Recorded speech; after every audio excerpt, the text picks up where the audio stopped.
¿Cómo están? Muy buenas tardes. Bien, vamos a seguir con abuso y maltrato infantil, ¿sí? Y vamos a hablar un poquito en la clase de hoy de los factores de riesgos del maltrato, ¿sí? A ver, para poder realizar una buena intervención es fundamental siempre conocer algunos factores de riesgos, ya que predisponen a que se presenten que esté presente el maltrato, ¿sí? Nosotros vamos a nombrar algunos de los principales. El primero, factores inherentes al niño, ¿sí? Niños no deseados, niños prematuros, niños de bajo peso, niños con enfermedades crónicas, niños hiperactivos, ¿sí? Los niños que tienen algún tipo de discapacidad tienen mucho más riesgo también para ser maltratados, ¿sí? Y por lo tanto no deben ser extremadamente cuidadosos en buscar, por ahí uno debe ser muy cuidadoso en buscar signos en estos niños con algún tipo de discapacidad, ¿sí?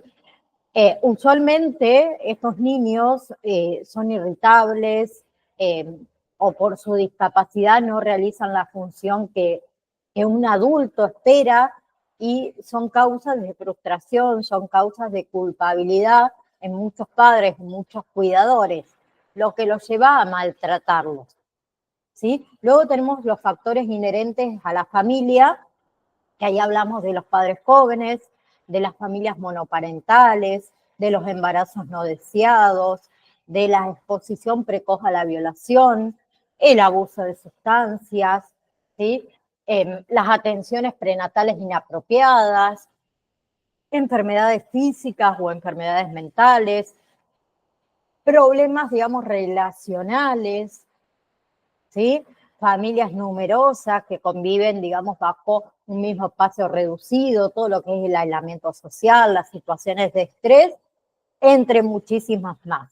Y tenemos todo lo que son factores inherentes a la comunidad y a la sociedad, ¿sí? Las leyes de protección al niño inexistentes o incumplidas, ¿sí? Que nosotros también estuvimos viendo los derechos de los niños, niñas y adolescentes, y seguramente muchos de ustedes se han preguntado, che, pero tenemos la ley y no se cumple, ¿sí? Otro factor inherente a la comunidad y a la sociedad es la disminución de valores de los hijos, por discapacidad, por sexo y demás. Las desigualdades sociales, las violencias organizadas, un segundo, ¿sí? La alta aceptabilidad social de la violencia y todo lo que son las normas culturales, ¿sí? Tradicionalmente, el personal de salud, ¿sí? Ha presentado poca atención al problema del maltrato y el abuso sexual, ¿sí? Los casos son detectados y son reportados solo cuando se producen lesiones muy severas. Por eso, yo les pasé también al grupo de WhatsApp un cuadrito donde uno puede ir identificando estos diferentes tipos de abuso y maltrato, ¿sí? Entonces, cuando todos los trabajadores por ahí del sector de salud asuman una posición de responsabilidad frente a la práctica de cualquier tipo de violencia hacia los niños, ¿sí? Así sea bajo el pretexto de corregirlo, como estuvimos hablando en la clase pasada, será posible la verdad, reconocer o conocer la verdadera dimensión del problema y poder tomar acciones preventivas que sean contundentes. Empezar un manejo temprano, ¿sí? Entonces, en todos los niños se debe investigar si existe maltrato. Y para verificarlo, vamos a ver si hay lesiones físicas subjetivas a maltrato, si hay lesiones en genitales o lesiones en el ano, si el niño expresa, como dijimos la clase pasada, espontáneamente que es víctima de cualquier tipo de maltrato, si hay evidencias de atención en el comportamiento, o alteración, mejor dicho, en el comportamiento de este niño, si hay evidencia de alteración en el comportamiento de los cuidadores, si el niño está descuidado en su higiene, en su salud en general, si hay discrepancia entre una lesión y la historia, ¿sí?, relatada como el origen de esa lesión. Y otra cosa que llama mucho la atención en los centros de salud son las consultas tardías con lesiones graves. ¿Sí? Bien, entonces la clasificación de el niño buscando maltrato, ¿sí? Tenemos las compatibles con maltrato físico y o abuso sexual, la sospecha de maltrato, la falla en la crianza y cuando no hay sospecha de maltrato. ¿Sí? Bien, entonces, ¿cómo tratamos al niño con maltrato o con abuso sexual? Si el niño fue clasificado como compatible con maltrato físico y o abuso sexual infantil, se requiere referir urgentemente al hospital, ¿sí? Además de notificar a las autoridades competentes. Bien, y si se puede, se remite a la red de protección de maltrato infantil. ¿Sí? Y debemos indicar, indicar y realizar todo lo que es el tratamiento apropiado, el que pueda, a las lesiones que presenta el niño como víctima de maltrato. ¿Sí?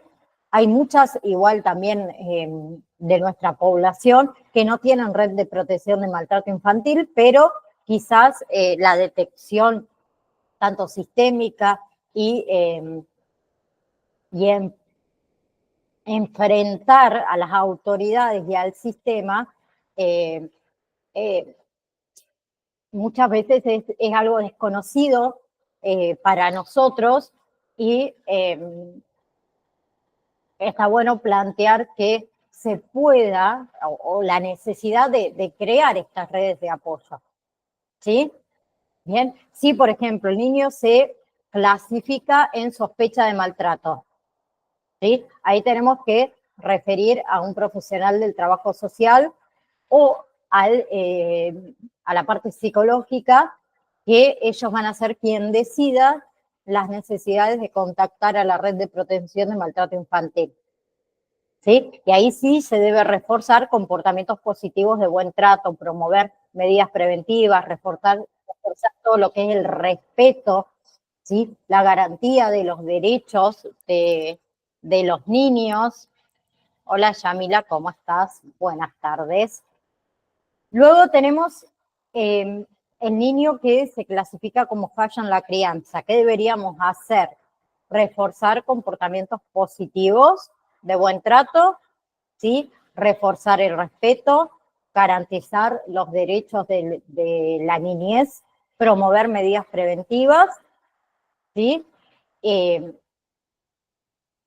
Y obviamente la parte psicológica. Y después tenemos la otra clasificación, que es si el niño se clasifica como que no hay sospecha de maltrato. Ahí directamente, por decirlo de una manera, hay que felicitar a sus padres por su cuidado, ¿sí? Siempre también reforzando los comportamientos positivos, ¿sí?, de buen trato, promover también las medidas preventivas y recordar que se hagan los controles de crecimiento, de desarrollo de ese niño. ¿Sí? Bien, y uno como madre, como padre, debe tener claro que debe estimular a su hijo, a sus hijos, para lograr logros con expresiones y gestos de aprobación, de amor, ¿sí?, de respeto, de confianza. Los niños, recuerden que aprenden observando a sus padres, aprenden de sus comportamientos, de sus principios y de sus valores. Y como padres, también aprovechen el mayor tiempo posible para conversar con sus hijos, ¿sí? Hagan actividades juntos, ¿sí? Conozcan sus sentimientos, conozcan sus ideas, conozcan sus aspiraciones, ¿sí? Y después tenemos el otro lado. Si es que la madre o el padre es consciente de que el niño, de que hay un problema de maltrato por parte de un adulto. ¿Sí? Si la madre, el padre o el acompañante son conscientes de que hay este problema, hay que explicarle de una forma directa, ¿sí?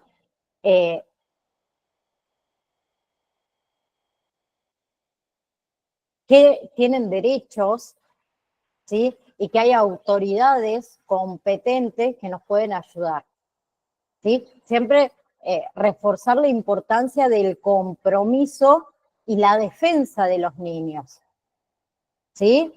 Bien, si sabemos las legislaciones también que hay existentes en el caso de maltrato o abuso sexual, informar, ¿sí? Es importante o es fundamental hacerle saber a estos padres, a estos cuidadores o al acompañante, ¿sí? Hacerle saber de la importancia de que uno como ciudadano tenemos el derecho a denunciar los casos de abuso sexual, ¿sí? Y los padres también debemos trabajar para desarrollar en este niño o niña habilidades para detectar y para rechazar de manera firme cualquier intento de abuso sexual, ¿sí? Bien, pero también nos puede pasar el otro lado, que los padres o los cuidadores no sean conscientes de lo que le está sucediendo al niño.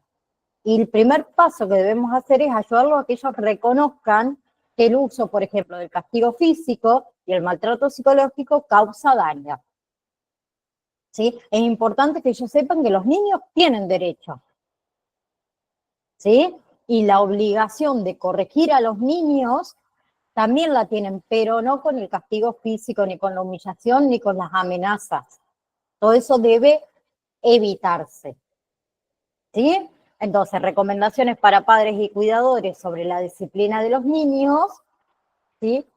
Hay algunos comportamientos, digamos, positivos que los padres deben adoptar para prevenir el maltrato, es que reconozca que los niños son personas que tienen derechos como los adultos, que esos derechos deben ser respetados, que los niños no son propiedades de los padres, ¿sí? Que la base de una buena relación con los niños es la expresión, ¿sí? De afecto, de amor, que deben aprovechar el mayor tiempo posible para conversar con ellos, para hacer actividades, para conocer sus sentimientos, ¿sí? Y que los niños aprenden la mayoría de sus comportamientos observando a esos adultos que tienen a su alrededor. Bien, que educar o reprender a los niños por sus fallas, por sus errores, no implica que sea con agresión física o verbal, que todo lo que es el castigo físico y el maltrato causan daño, ¿sí? Otra cosa que es importante en casa, establecer reglas claras para la crianza del niño, porque si mamá dice una cosa, papá dice otra, no funciona así, ¿sí? Y mejor que esas reglas sean pocas y que sean básicas, y aplicar siempre las mismas reglas, ¿sí? Cuando al niño un día se le permite hacer otra cosa, el otro día no, eso lo confunde, ¿sí? Y cuando uno tenga que hacer una excepción a esas reglas, explicarle al niño por qué se hace la excepción. Y las reglas no es que se pueden estar cambiando o aplicándose cuando uno se acuerda, ¿sí? Hay que establecer un acuerdo sobre la aplicación de las reglas, ¿sí? De modo que, digamos, todos los adultos que conviven en esa casa y los cuidadores las cumplan, ¿sí? Otra cosa importante, siempre explicarle al niño las razones por las cuales una conducta o un comportamiento es negativo, ¿sí? Cuando un niño comete un error, comete una falla, explicarle el porqué de lo que hizo mal, o por qué eso estuvo mal. ¿Sí? Y no importa la edad que tenga el niño. Y siempre escuchar lo que el niño tenga que decir sobre esa acción, sobre ese comportamiento, antes de reprenderlo, porque mayormente, ¿qué hacemos los padres? Primero los retamos y después los escuchamos. Y ya no vale lo que le escuchamos. Así que nosotros como padres, como adultos, como digo siempre, contemos hasta 10 antes de retar al niño por algo que hizo. Y pensemos cuál va a ser la forma más adecuada para corregir esa conducta, ese comportamiento que es incorrecto. ¿Sí? En realidad no deberíamos retar a un niño cuando nosotros estamos con rabia, con enojo. ¿Sí? Porque le podemos causar tanto daño psicológico como físico. Y otra cosa importante que no sé si se los dije, pero se los repito, es si tenemos que retar al niño, ¿sí?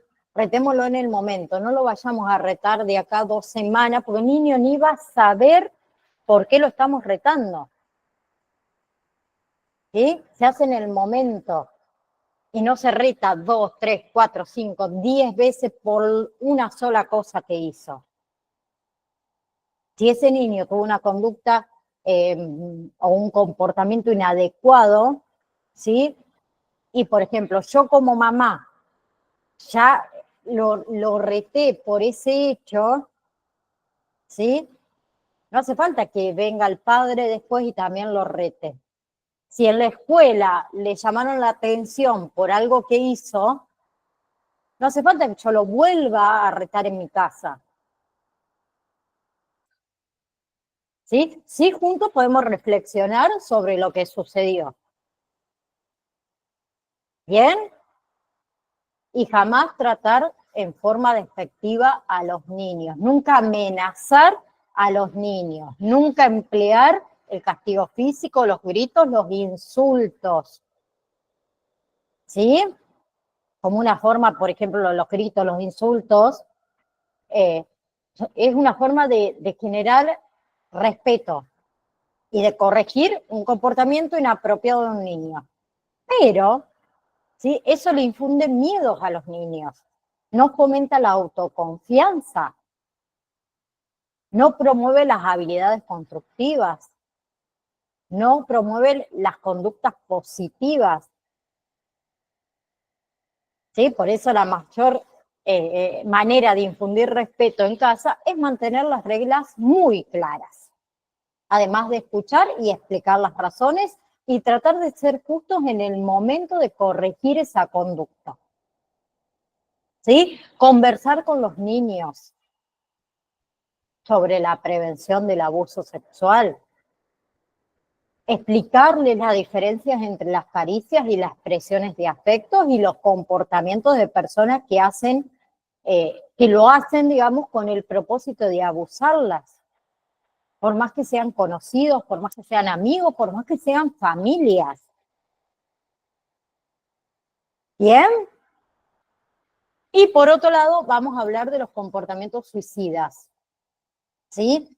El comportamiento en realidad suicida incluye gestos, intentos y suicidios consumados. ¿Sí? Todos los comportamientos suicidas se caracterizan ¿por qué? Por el pensamiento y los planes de suicidio. ¿Sí? Los intentos de suicidio son actos autolesivos que podría provocar la muerte. ¿Bien? Y mayormente los factores son eventos estresantes, pueden ser trastornos de salud mental, depresión, ¿sí? Que puede conducir el suicidio en un niño. Entonces, ¿hay señales de riesgo? Sí. ¿Cuáles? Ansiedad, depresión, abandono de actividades, hablar sobre la muerte y cambios repentinos de comportamiento en los niños. ¿Sí? ¿Y quiénes deben intervenir? Familiares, amigos, que uno debe tomar muy en serio todas esas amenazas o todos esos intentos de suicidio. Sí, quien lo expresa, que muchas veces no le prestamos atención y decimos, uy, mirá la pavada que está diciendo esta, ¿sí? Es porque lo está pensando, ¿sí? Si no, no lo dice. Bien, después, ¿quiénes más intervienen? Los profesionales de la salud, que ellos son los que van a evaluar la gravedad del riesgo. Y después, en casos más severos, los tratamientos que incluyen hospitalización o que incluyen medicamentos para otros trastornos mentales y obviamente lo que es el asesoramiento. ¿Sí? A ver, lo que es el suicidio es raro antes de la pubertad, pero aumenta mucho en la adolescencia, más que nada con los niños de entre 13 y 19 años. ¿Sí? Ustedes saben que el suicidio es la causa de muerte en niños, es la segunda causa de muerte en niños de entre 10 y 24 años. ¿Sí? Y la novena causa de muerte en niños de entre 5 y 11 años. Hay aproximadamente unos 2.300 muertes anuales de niños por suicidio. ¿Bien?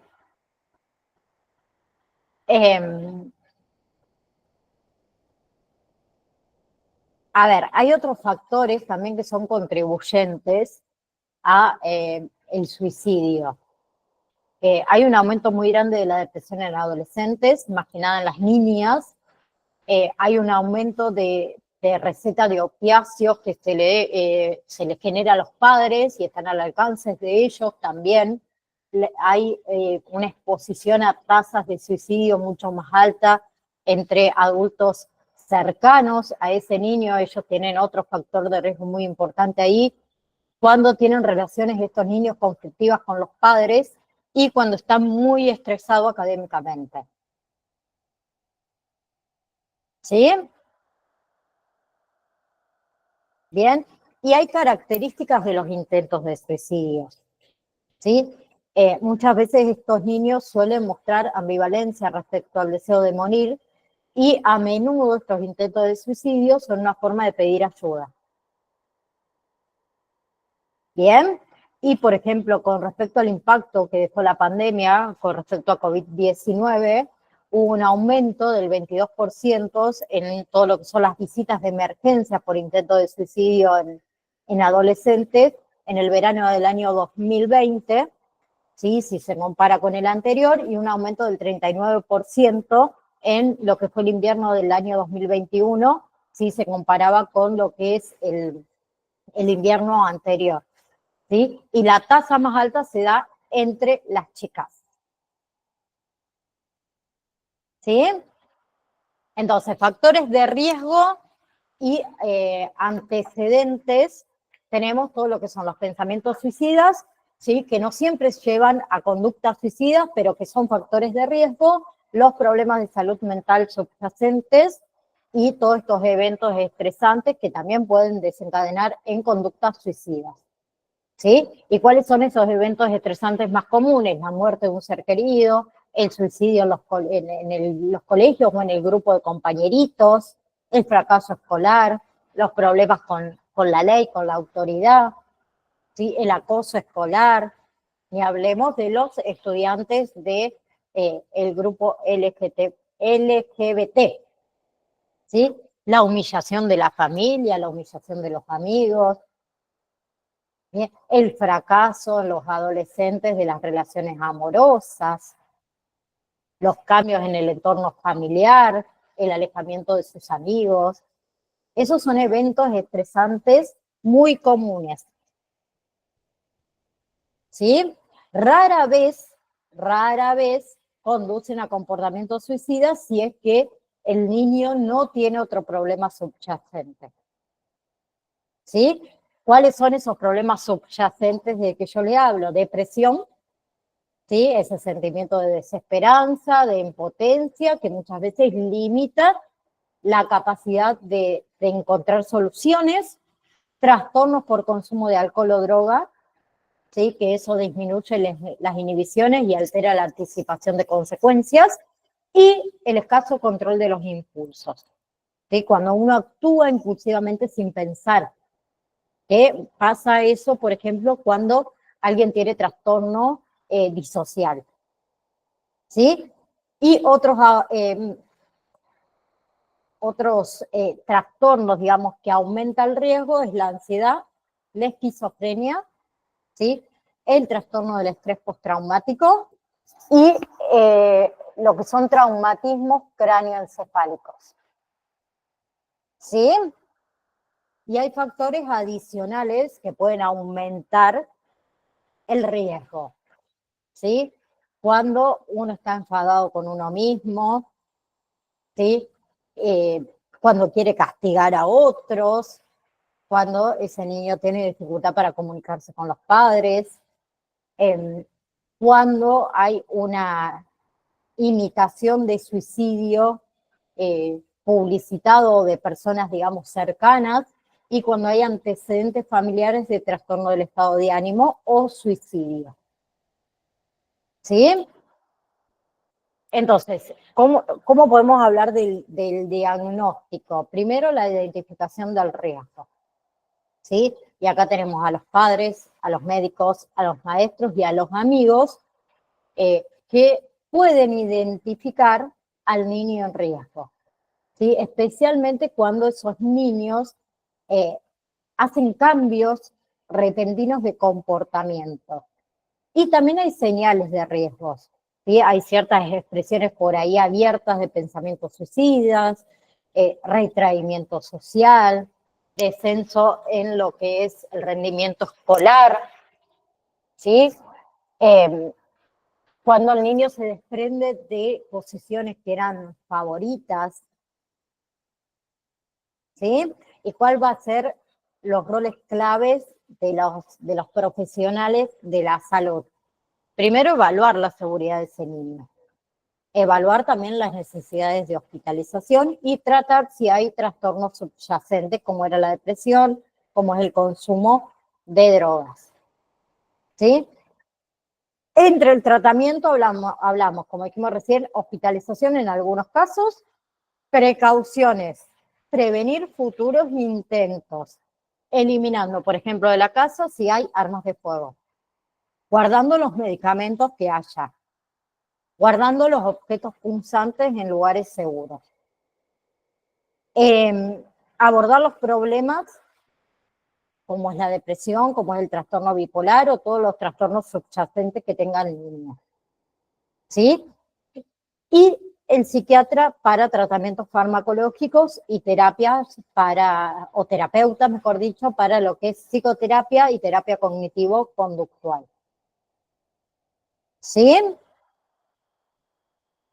¿Vamos hasta ahí? Bien. ¿Qué sucede cuando se consuma el suicidio? ¿Sí? Hay reacciones familiares comunes tras el suicidio. Aparece en la familia la culpa, el duelo, la depresión, los sentimientos de falta de propósito, de esperanza, ¿sí? Y también necesita la familia la contención psicológica, ¿sí? Y que ellos puedan reconocer que no fue culpa de eso, ¿sí? Pero también tiene un impacto esto en la comunidad, ¿sí? Aumenta lo que es el riesgo de suicidio entre amigos, entre compañeritos de clase, ¿sí? Hay que ver también el tema de la disponibilidad de recursos para escuelas y para comunidades, ¿sí? Que se incluye ahí un profesional de la salud mental que los pueda contener. Y si hablamos de la prevención, es tratar de hacer preguntas directas sobre ideas suicidas para tratar de revelar aspectos importantes y obviamente así proporcionar intervenciones.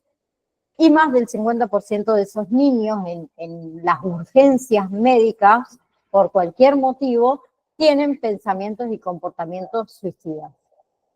¿Sí? También hay líneas telefónicas de asistencia que proporcionan este acceso, digamos, más rápido a consejos, a asistencia, que puede orientar a estos niños y puede orientar también a las familias hacia los recursos, digamos, apropiados. ¿Sí? Y podemos hablar también, para terminar, de las estrategias para reducir el riesgo de suicidio. ¿Sí? Uno sería el acceso fácil a los servicios de salud mental, que como ya venimos hablando hace rato, hay servicios gratuitos de atención psicológica, pero por ahí no de la manera inmediata como uno lo necesita, y sabemos que las consultas al psicólogo son bastantes, tienen un costo bastante alto que no todo el mundo puede solventar. ¿Sí? Otra es la atención eficaz para trastornos mentales y trastornos físicos, como el consumo de sustancias también. ¿Sí? La otra es limitar el acceso a contenidos relacionados con el suicidio en medios de comunicación, internet y demás. Hoy los chicos están muy expuestos a cualquier cosa con el tema de los juegos en línea. ¿Sí? ¿Qué más? Tiene mucho que ver también el tema de las creencias culturales y religiosas que rechazan el suicidio, también lo podemos encaminar por ese lado. Y lo ideal es que haya un programa de prevención efectivo, un ambiente de crianza que sea alentador, el acceso, como dijimos antes, fácil al servicio de salud mental, que no en todos los casos se da, y instituciones, estaría bueno que promuevan el respeto por diferencias individuales, raciales y culturales. ¿Sí? Bien, con eso nosotros terminaríamos lo que sería la parte, digamos, de material de estudio, de temática que ustedes tienen dentro de el campus virtual.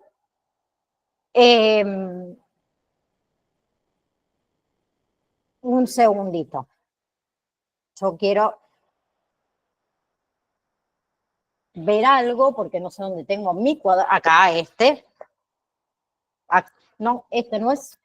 Vamos con el otro. Esperen porque tengo varios. Aquí. ¿A dónde está? Bien.